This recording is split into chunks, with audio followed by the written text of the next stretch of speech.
Hello అండి అందరికీ. మీరు ఎప్పుడైనా దానిమ్మ గింజలతో పచ్చడితో తయారు చేశారా? నేనైతే ఇప్పుడే ట్రై చేస్తున్నాను.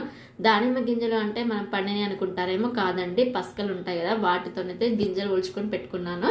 అండ్ పల్లీలు కొంచెం అయితే వేపుకున్నాను. పచ్చిమిర్చి వెల్లుల్లి కూడా ఇలా ఫ్రై చేసుకొని అయితే పెట్టుకున్నాను అనమాట.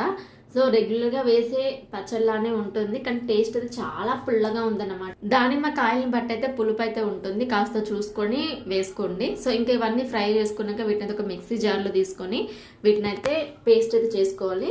సో నార్మల్గా అయితే చింతపండు కూడా యూజ్ చేయొచ్చు, కానీ ఆల్రెడీ ఇది పుల్లగా ఉంది కాబట్టి నేనైతే యూజ్ చేయట్లేదు. దీంట్లో కొంచెం పసుపు, ఉప్పు, జీలకర్ర ఇవన్నీ వేసుకొని మెత్తని పేస్ట్ అయితే చేసుకోవాలి.